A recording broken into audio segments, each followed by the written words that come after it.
To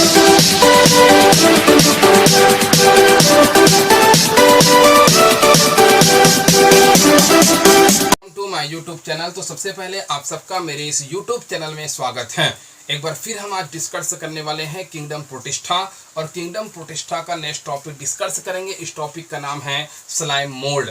slime mould को हम लोग हिंदी में कहते हैं औपंक कवक के नाम से भी जानते हैं। तो स्लाइम मोल्ड का एक और नाम है कंज्यूमर डिकम्पोजर। स्लाइम मोल्ड को अंग्रेजी में कंज्यूमर डिकम्पोजर भी कहते हैं, या स्लाइम मोल्ड को अंग्रेजी में हम लोग सेप्रोफाइटिक प्रोटिस्ट के नाम से भी जानते हैं। तो याद रहे, स्लाइम मोड्स जो होती हैं वे 11th बायोलॉजी के लिए, और जितने बच्चे नीट की तैयारी कर रहे हैं उन बच्चों के लिए स्लाइम मोड जो है वे इंपॉर्टेंट टॉपिक हैं। तो चलिए हम डिस्कस करते हैं स्लाइम मोड का जनरल फीचर। अधिकांश बच्चे स्लाइम मोड का जनरल फीचर जो है वो बहुत जल्दी भूल जाते हैं। तो जो बच्चे भूल जाते हैं उन बच्चों के लिए याद करने के लिए मैं एक आसान ट्रिक बनाया हूं। इस ट्रिक से आप हमेशा स्लाइम मोड का जनरल फीचर आसानी से याद रखेंगे। तो चलिए एक स्टोरी पर ध्यान देते हैं। सबके पास मोबाइल है, एंड्रॉयड मोबाइल अगर आप यूज करते हैं तो आप फेसबुक जरूर चलाते हैं। आपको पता है कि जितने बच्चे या जितने लोग फेसबुक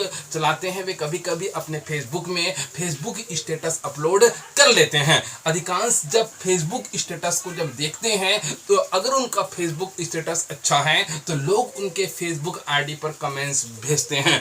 तो उस कमेंट्स के थ्रू आप स्लाइम मोड का जनरल फीचर आसानी से याद रखेंगे। तो चलिए उस कमेंट्स को मैं लिखा हूं, so beautiful picture in Facebook status story. अगर आप अपने फेसबुक में स्टेटस अपलोड किए हैं, अगर वह स्टेटस काफी अच्छा है तो लोग ये कमेंट्स करेंगे, so beautiful picture in Facebook status story. इस लाइंस को बस आपको स्लाइम मोड का जनरल फीचर याद करने के लिए आपको पूरा याद रखना होगा। तो चलिए मैं इस लाइन से स्लाइम मोड का इंपॉर्टेंट 5 जनरल फीचर मैं आपको समझाऊंगा। तो देखिए, सो ब्यूटीफुल, सो का स्टार्टिंग वर्ड एस है और एस से बनता है सेप्रोफाइट्स, और सेप्रोफाइट्स को हम लोग हिंदी में बोलते हैं मृतोपजीवी कहते हैं। तो सबसे पहला पॉइंट आपको पता होना चाहिए, जितने भी स्लाइम मोड होते हैं, जितने भी स्लाइम मोड ऑर्गेनिज्म होते हैं वो सेप्रोफाइटिक होते हैं। सेप्रोफाइटिक का मतलब ये सड़े गले पदार्थों में या सड़े गले कार्बनिक पदार्थों से ये अपना भोजन प्राप्त करते हैं, और जो सड़े गले कार्बनिक पदार्थों से अपना भोजन प्राप्त करते हैं ऐसे ऑर्गेनिज्म को सेप्रोफाइट्स या सेप्रोफाइटिक कहते हैं। शुद्ध हिंदी में मृतोपजीवी कहते हैं। तो पहला पॉइंट आपको पता हो गया होगा कि स्लाइम मोड के जितने भी ऑर्गेनिज्म होते हैं, जितने भी जीव होते हैं वो सेप्रोफाइटिक होते हैं, क्योंकि ये सड़े गले पदार्थों से अपना भोजन प्राप्त करते हैं। इसलिए इसको अंग्रेजी में हम लोग कंज्यूमर डिकम्पोजर भी कहते हैं। डिकम्पोजर का मतलब होता है सड़े गले पदार्थों से भोजन प्राप्त करने वाले, या इसको हम लोग क्या कहते हैं, सेप्रोफाइटिक प्रोटिस्ट के नाम से भी जानते हैं। और सेप्रोफाइटिक प्रोटिस्ट क्यों कहते हैं, क्योंकि ये ऑलरेडी क्या है, सेप्रोफाइट्स हैं। तो एस के स्टार्टिंग वर्ड सेप्रोफाइट्स, तो सेप्रोफाइट्स से आपको याद हो गया होगा कि ये क्या होते हैं, मृतोपजीवी होते हैं। सेकंड लिखा हूं बी, बी से बनता है ब्यूटीफुल, और ब्यूटीफुल के स्टार्टिंग वर्ड क्या बी है, बी से बनेगा बॉडी। अब यहां पर आपको पता होना चाहिए कि जितने भी स्लाइम मोड होते हैं उनके बॉडी कैसे होती हैं। तो आप नोट कर सकते हैं, स्लाइम मोड के जितने भी ऑर्गेनिज्म होते हैं उनके बॉडी में पहला पॉइंट आप नोट कर सकते हैं कि जितने भी स्लाइम मोड होते हैं उसके बॉडी में क्या होती हैं, उसकी बॉडी में हम कह सकते हैं कि क्लोरोफिल एब्सेंट होती हैं। स्लाइम मोड के जितने भी ऑर्गेनिज्म होते हैं उनके बॉडी में क्लोरोफिल एब्सेंट होती हैं। सेकंड पॉइंट आपको पता होना चाहिए कि जितने भी स्लाइम मोड होते हैं वो यूनिसेलुलर होते हैं, या शुद्ध हिंदी में एक कोशिकीय होते हैं। तीसरा पॉइंट आपको पता होना चाहिए कि जितने भी स्लाइम मोड होते हैं उनके शरीर पे बहुत सारे क्या होते हैं, न्यूक्लियस होते हैं, मतलब ये मल्टी न्यूक्लिएट होते हैं। शुद्ध हिंदी में ये बहुकेंद्र के होते हैं। चौथा पॉइंट आपको पता होना चाहिए कि ये जो स्लाइम मोड होते हैं उसके बॉडी का कोई शेप नहीं होता, उसके बॉडी का कोई एक निश्चित आकार नहीं होता, क्योंकि ये अमीबा लाइक होते हैं, अमीबा जैसे होते हैं। अर्थात स्लाइम मोड जो होती हैं वे अनियमित आकार की होती हैं।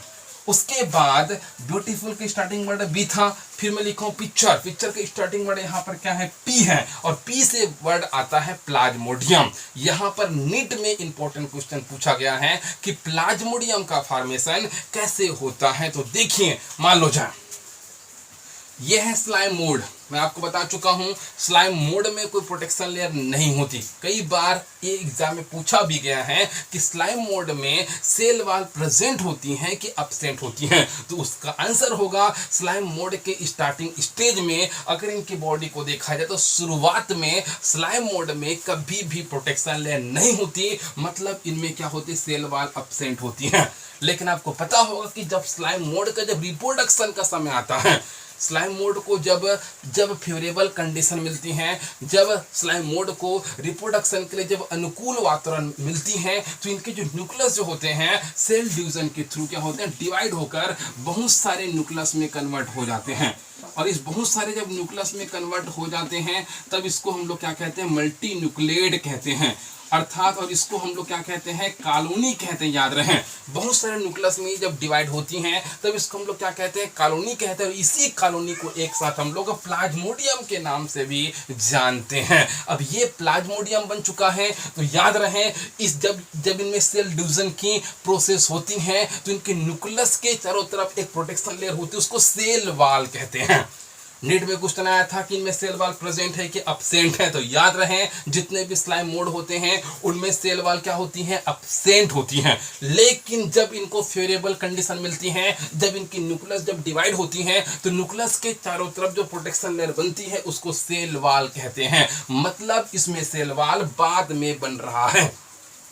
उसके बाद अगर रही बात प्लाज्मोडियम की, तो प्लाज्मोडियम का मतलब मैं समझा चुका हूं। जब स्लाइम मोड को फेवरेबल कंडीशन मिलती है तो स्लाइम मोड के जो न्यूक्लियस जो होते हैं बहुत सारे कॉलोनी में डिवाइड हो जाते हैं। इस कॉलोनी को हम लोग क्या कहते हैं, प्लाज्मोडियम के नाम से जानते हैं।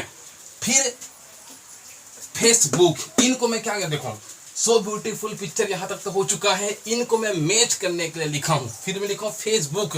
फेसबुक का स्टार्टिंग वर्ड एफ और वी है, तो फेसबुक से क्या बनेगा, फ्रूटिंग बॉडी।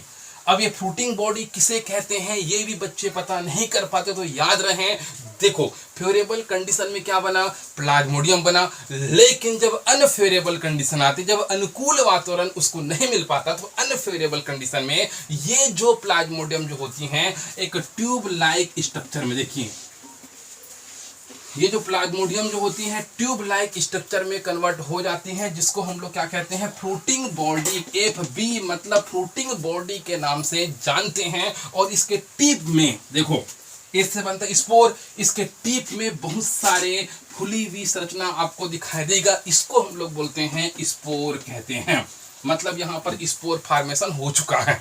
तो देखिए सबसे पहला पॉइंट आपको पता होना चाहिए, इस स्लाइम मोड को जब फेवरेबल कंडीशन मिलती हैं तो ये बहुत सारे कॉलोनी बनाती हैं, इस कॉलोनी को हम लोग प्लाज्मोडियम कहते हैं। लेकिन जब स्लाइम मोड को जब अनफेवरेबल कंडीशन मिलते, अर्थात स्लाइम मोड को जब अनफेवरेबल कंडीशन मिलती है तो ये अनफेवरेबल कंडीशन में क्या बनाती हैं, इनके जो कॉलोनी हो जो है वो किसमें हो रहे हैं, तो ट्यूब लाइक स्ट्रक्चर में कन्वर्ट हो रहे हैं, जिसको हम लोग फ्रूटिंग बॉडी के नाम से जानते हैं। और इसके टिप में जितने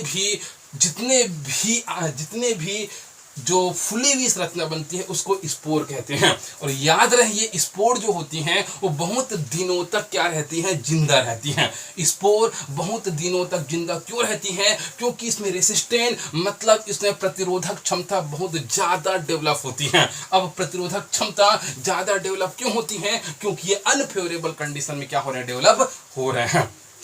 तो आपको स्लाइम मोड का इंपॉर्टेंट 5 पॉइंट याद रखना होगा। जितने भी स्लाइम मोड होते हैं वो कैसे होते हैं, सेप्रोफाइट्स होते हैं, सड़े गले पदार्थों पर ये अपने न्यूट्रिशन के लिए डिपेंड होते हैं। सेकंड पॉइंट आपको पता होना चाहिए कि स्लाइम मोड का बॉडी कैसे होती है। तो स्लाइम मोड की जो बॉडी होती है वो यूनिसेलुलर होती है, उसमें हम कह सकते हैं ये मल्टी न्यूक्लियेट होती हैं। इसकी जो बॉडी होती है वे अमीबा लाइक स्ट्रक्चर जैसे होती हैं। फिर मैं लिखा हूँ प्लाज्मोडियम, जितने भी स्लाइम मोड होते हैं उनमें फेवरेबल कंडीशन में जो कॉलोनी बनती है उस कॉलोनी को हम लोग प्लाज्मोडियम कहते हैं। लेकिन जितने भी स्लाइम मोड होते हैं वो अनफेवरेबल कंडीशन में क्या बनाती हैं, फ्रूटिंग बॉडी का निर्माण करती हैं। उसके बाद फुटिंग बॉडी के ऊपर में जो स्ट्रक्चर बनते हैं उसको स्पोर कहते हैं। इस स्पोर में रेसिस्टेंट पावर बहुत ज्यादा होती है क्योंकि ये अनफेवरेबल कंडीशन में क्या हो रहा है, डेवलप हो रहे हैं। तो 5 इंपॉर्टेंट पॉइंट आपको पता होना चाहिए। नीट के दृष्टिकोण से पहला इंपॉर्टेंट क्वेश्चन आता है, क्या इनमें सेल वॉल होती है? तो इनमें सेल वॉल एब्सेंट होती है, लेकिन हाँ सेक्सुअल रिप्रोडक्शन के दौरान या इनमें जब सेल फ्यूजन होती हैं तब इनमें सेल वॉल क्या होती है, प्रेजेंट होती हैं। तो ये इंपॉर्टेंट ट्रिक है इस टॉपिक को याद करने का। कहीं पर भी अगर आपको डाउट हुआ होगा तो कमेंट बॉक्स में आप कमेंट कर सकते हैं। अगर यह वीडियो अगर आपको अच्छा लगा होगा तो इस वीडियो को आप अपने मित्रों में, दोस्तों में शेयर कीजिए। अभी तक आप मेरे चैनल में अगर नए हैं तो मेरे चैनल को आप सब्सक्राइब कीजिए। Thank you very much.